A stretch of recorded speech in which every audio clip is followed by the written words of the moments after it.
Hi, welcome to this educational video. I'm Enigma, I'm from the UK. Hi, my name's Sparky. I am one of the founders of Club K9. Me and Enigma know each other not long after I first started being a puppy, about 5 or 6 years ago. We both used to attend a different event in Nottingham fairly regularly. We decided to pick it up together along with my partner, Lucky, and we've grown the event from strength to strength. We've gone from roughly about 30 to 40 pups, and we are now selling out. Hi, my name's Flash. I'm one of the organisers of Kennel Club South in Brighton. I'm also on the committee for Brighton Bear Weekend. Enigma and I have known each other for about 2 or 3 years now. The idea behind this video is to talk about event culture, whether you're attending your first event, mosh, whatever you want to call it, or whether you're organising an event. So I thought it'd be really good to get together with you two, as you're both event organisers in different parts of the country. I thought it'd be really good to have a conversation between the three of us about events. What advice would we give to people who are attending their first ever event? Number one, you will get out what you put in. And that's hard for a lot of people, a lot of very shy people.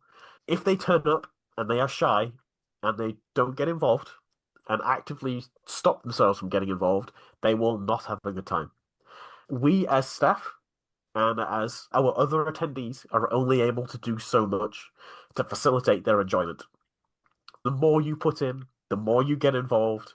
If you get involved in the activities, in the games, if the more people you talk to, the better time that you will have. Just that's it.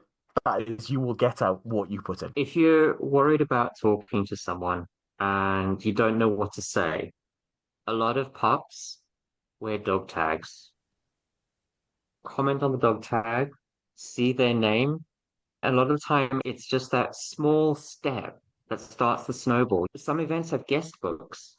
The guest book is a great way to write your name, leave your mark on the event. Even if you don't really want to speak to anyone, you've added something to the event that the attendees, months later, they'll go back and see something that you created and left on the event itself. As an event organizer, I love our guest book because I love sitting after an event and flicking through and seeing what people have done, seeing what people have written, and even flicking back longer term, going, "Oh, that was when so and so came," or "Oh, that was that event." It's a really nice memory, and it's not a memory that is owned by anybody. It's a memory that's owned by the community, if anything. And I think that's really one of the beautiful things. And even when, like, so we have a photo reel on our screens at K9. And it makes me smile when I see Flash's photo, and Flash hasn't been in a long time. I think having those memories and seeing stuff like that, especially from an event organizer point of view, is really nice to see. I think for me, when you're going to your first event, is again, you get out what you put in. The team are there for a reason. The majority of puppy events are volunteer run, and the people who are there running the event are there for a reason, and they're there because they want to make a difference to the community. So having a chat with them and going up to them and talking to them, I know that can be a really big thing to do, but they will absolutely help you and guide you in that community. There aren't many handlers within the community at the minute, or there's not many visible handlers, I think, within the community. And I think for me, it's that thing of I will hear from like the team at K9 that certain puppies are feeling silly about going into headspace and stuff like that, and I will take them onto the mats and I will handle them and play with them so that they can feel like a puppy and experience that playful side, because headspace has got lots of different facets to it, and whether that's a playful puppy or a social puppy or whatever kind of puppy that they want to be, they have different headspaces effectively. I love helping puppies to experience things and unlock their potential in their headspace. Their Something authentic that, like, selves. Their authentic selves, absolutely. it's like something that we do at the event that I help organize is whenever anyone new comes or someone that we've never seen before, one of the event organizers will actually go up to them and say, "Hi, my name's Flash. I'm one of the organizers. Is this your first time? Have you been here before? Is there anything you'd like to know?" And a lot of the time, the seeing the relief when you go up and you're like, "Would you like a hug?" Give them a hug and like, "Hey, welcome." And then go and sit down with them, have a drink, or stand at the bar, and just gently let them come in.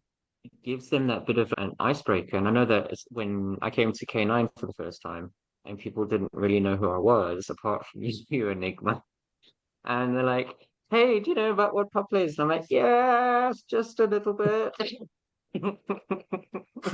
When event organizers do that sort of hosting at an event, it allows the community to become more connected and people to feel more at home in their adopted path.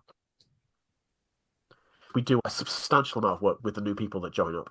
From simple things as during our welcome speech, it'll be, who's new at these events? Do you want to say hi? What's your name? Where do you come from? And shove a microphone in the face. And let them have that moment. And those that don't wish to say anything don't have to say anything, and those that do will do. And then we'll introduce them to one of our volunteers, and then we'll grab all of them together and get them in a group and just be like, right, who are you? What do you do? Yeah, absolutely. Have you met this person? And introduce themselves and pronouns and all that sort of stuff. A little bit of background if they want to, and introduce the newbies to themselves because they are all in the same boat. And that little bit of what's the word? Guidance, the guidance of putting them together and saying, look, Yeah, you're all new together. yeah, exactly. Yeah, that one little aspect that the fact they're all new is the one thing that's keeping them together and gluing them together and maybe sort of huddling together for mutual protection. And then further to that, we're like, right, cool, you've met everybody, right, come over to me and we're going to take your photo. And we're going to take your photos in front of some wings. And I don't care that this is your first event and this is the first time you're at a mosh. We're going to get you some incredible photos for you to walk away with.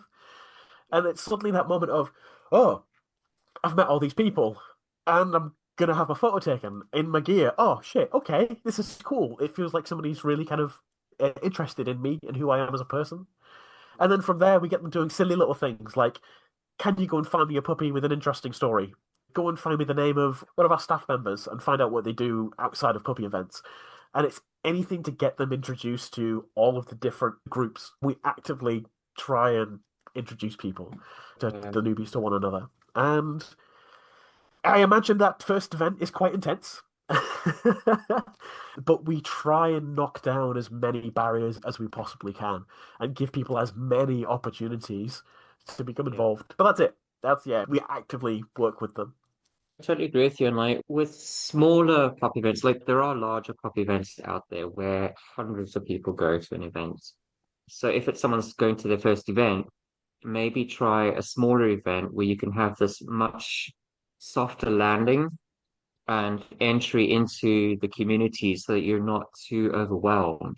Because sometimes it can be like there's an element getting into like mental health first aid. There's an element of an abandonment wound. What if people don't like me? This is all overwhelming. I'm going to leave suddenly. And then, as you said, Sparky, it's the first time they go to an event, it sets the tone for the rest of their pup journey.